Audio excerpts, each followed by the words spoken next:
Bapak Presiden boleh bangga dengan jabatannya. Indonesia boleh bangga dengan keindahan alamnya. Profesor boleh bangga dengan kepala botaknya. Tapi kita sebagai umat Islam harus bangga dengan salamnya. Bismillahirrahmanirrahim. Assalamualaikum warahmatullahi wabarakatuh. Alhamdulillahirabbil alamin wa bihi nasta'in wa ala umurid dunya waddin. Wassalatu wassalamu ala asrofil anbiya'i wal mursalin wa ala alihi wa sahbihi ajmain. Amma ba'd. Hamdan wa syukran lillah. Rabbi sahri sadri wa yassirli amri wahlul uqdatan min lisani yafqahu qouli. Pertama-tama, yang paling utama, yang diutamakan para ulama, bukan yang kedua, apalagi yang ketiga. Marilah kita panjatkan puja serta puji syukur kehadirat Allah yang Maha Ghafur, yang nikmatnya tidak mulai terukur. Dari mulai sumur jamur sampai gigi mulai gugur, pandangan mulai kabur, hingga warna rambut sudah mulai tercampur, hingga badan terbujur di atas kasur, tinggal nunggu waktunya dikubur. Kedua, sholawat serta salam marilah kita curah limpahkan kepada seorang baginda, seorang proklamator yang belum pernah naik motor, seorang proklamasi yang belum pernah memakai dasi, seorang pahlawan yang belum pernah makan bakwan, yakni Habibana wa Nabiyana wa Karimana wa Maulana Muhammad Sallallahu. Dialah yang telah membawa kita dari zamannya jahiliyah sampai zamannya Islamiyah, dari zamannya gelap gulita sampai zamannya terang menderang, dari zamannya naik unta sampai zamannya naik mobil Toyota, dari zamannya nulis pakai bulu ayam sampai nulis pakai pulpen Snowman. Nah, sebelum memulai ke acara pidato, marilah kita perkenalkan terlebih dahulu. Perkenalkan, nama saya Fahri Aulia. Saya siswa dari SMA Negeri 1 Rengas Dengklok. Berdirinya saya di sini bukan semata-mata untuk berdiri, apalagi seperti patung Liberty yang membawa obor tanpa api, membawa buku tanpa isi, dan berdiri tanpa arti. Berdirinya saya di sini, saya akan berpidato tentang judul meneladani sifat Nabi Muhammad SAW untuk membentuk generasi Pancawaluya yang berakhlakul karimah. Nah, seperti yang kita ketahui teman-teman, Nabi Muhammad SAW adalah contoh bagi kita. Beliau adalah teladan bagi kita. Beliau adalah manusia spesial, manusia istimewa, manusia mulia yang diturunkan oleh Allah Subhanahu wa Ta'ala untuk apa? Untuk menyebarkan agama Islam dan menyempurnakan akhlak. Menyempurnakan akhlak siapa? Akhlak kita. Nabi Muhammad SAW akhlaknya sudah bagus, sudah sempurna. Nah, Allah Subhanahu wa Ta'ala mengutus Nabi Muhammad SAW untuk menyempurnakan akhlak kaum-kaumnya, termasuk kita. Nah, seperti yang kita ketahui, Nabi Muhammad SAW memiliki sifat yang wajib kita amalkan, yang wajib kita ketahui, yang wajib kita teladani. Nah, beliau terkenal dengan sidik jujurnya. Jujur di sini Nabi Muhammad SAW sangat jujur dalam bersikap, berperilaku, nah, berbicara, tindakan. Beliau itu sangat jujur. Dia tidak pernah berbohong, mau sekecil apapun itu.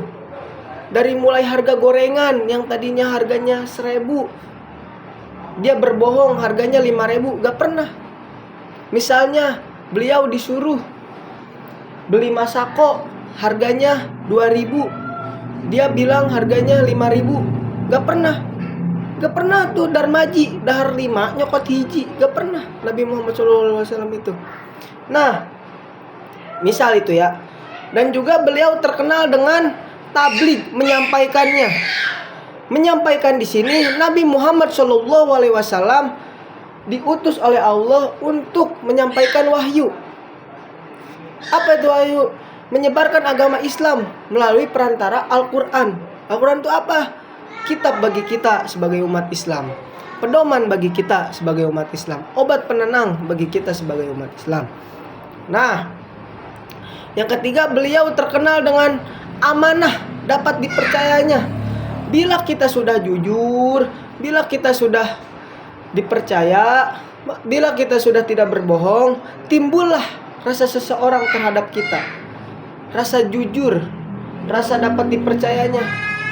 Wah, orang ini tuh jujur, gak pernah berbohong hal sekecil apapun.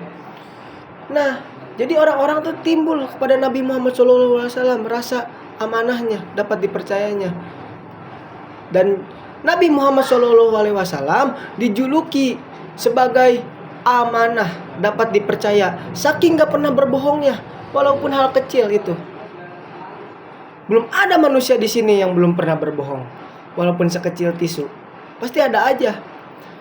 Nah, yang keempat, beliau terkenal dengan fatonah, kecerdasannya. Kecerdasan di sini, Nabi Muhammad SAW bukan hanya sekedar pintar, tetapi juga pintar dalam mengambil tindakan, pintar dalam mengambil keputusan, mengambil resiko. Beliau itu bijaksana, sangat bertanggung jawab, mau dimanapun. Saya jamin ya, kalau pintar itu belum cukup, percuma. Tetapi kalau cerdas, saya jamin kesuksesan ada di tangan Anda. Nah, dan perlu kita ketahui, Nabi Muhammad SAW diutus oleh Allah Subhanahu wa Ta'ala untuk apa? Untuk menyempurnakan akhlak manusia. Nah, akhlak itu apa? Akhlak itu adalah perilaku seseorang. Nah, jika akhlaknya baik, jika akhlaknya jujur, sopan, santun, timbullah rasa akhlakul karimah di dalam diri seorang. Contohnya sifat Nabi tadi. Nabi Muhammad adalah contoh sifat akhlakul karimah bagi kita. Nah, maka dari itu kita tiru untuk membentuk karakter generasi Pancawaluya. Kita tirulah sifat-sifat Nabi, dari mulai sidiknya, tablighnya, amanahnya, fatonahnya. Kita tiru. Dari mulai jujur. Jujur itu sangat penting. Bila kita sudah jujur, timbullah rasa amanah. Ya, dapat dipercaya. Jujur, amanah. Jujur, dapat dipercaya. Nah, itu. Kalau kita berbohong, gak ada orang lain nganggap kita dapat dipercaya. Yang ada, si itu mah ngebohong wae. Si itu mah berbohong mulu, uang 2.000 ge dikorupsi. Nah, kan jelek itu. Kita harus menghargai hal-hal kecil. Tuh. Perlu kita ketahui, Nabi Muhammad SAW diutus oleh Allah Subhanahu wa Ta'ala untuk menyempurnakan akhlak. Nah, jadi kita sebagai generasi Pancawaluya harus menimbulkan akhlakul karimah, akhlak yang baik. Kita contohkanlah kepada guru, akhlak terhadap guru. Nah, contoh terhadap guru akhlak yang baik bagaimana? Kita jangan sepelein hal-hal kecil. Contohnya, guru lagi menjelaskan, kita ngobrol, kita tidur. Tidak boleh. Kita kalau guru sedang menjelaskan, guru sedang mengajar, memberi ilmu, menyampaikan ilmu, kita dengarkan. Kita tidak boleh mengobrol, tidur. Hargai itu akhlak terhadap guru. Nah, ada juga akhlak terhadap teman ya. Akhlak terhadap teman ya, contoh kecilnya yang sering kita abaikan yaitu ngegas kepada teman. Ngomongnya ngegas, ngomong kasar, apalagi sudah terbiasa banget ya zaman sekarang itu. Udah nggak ada sopan santun banget terhadap teman sendiri, akhlak terhadap teman sendiri. Contohnya ngomong kasar, ngegas, itu tuh tidak mencerminkan akhlakul karimah, akhlak terhadap teman. Nah, jadi kita sebagai generasi Pancawaluya harus menanamkan sifat akhlakul karimah. Ya, contohnya tadi hal-hal kecil seperti akhlak kepada guru, akhlak kepada teman. Nah, jadi kita harus biasakan. Nah, kita tujuan masuk sekolah itu harus punya prinsip apa? Jangan hanya mencari ilmu. Jangan cuman memperluas pengetahuan. Memang itu kewajibannya sebagai murid, siswa, semuanya juga sama. Tapi harus tertanam dalam diri kita thalabul ilmi wa tahdzibul akhlak. Mencari ilmu dan membina akhlak. Nah, percuma kamu mencari ilmu tidak dibarengi dengan akhlak, maka akan menjerumuskan. Tetapi kalau kamu mencari ilmu dibarengi dengan akhlak, maka akan mengambil keberuntungan. Cukup sekian mungkin pidato yang bisa saya sampaikan. Mungkin waktunya juga sudah lama. Kurang lebihnya mohon maaf. Saya ada kata-kata, kalau ada kendala, Allah punya kendali. Kita punya masalah, Allah punya solusi. Kalau ada kaca yang pecah, jangan disimpan di dalam peti. Kalau ada kata-kata yang salah, jangan disimpan di dalam hati. Wabillahi taufik wal hidayah. Wassalamualaikum warahmatullahi wabarakatuh. Terima kasih.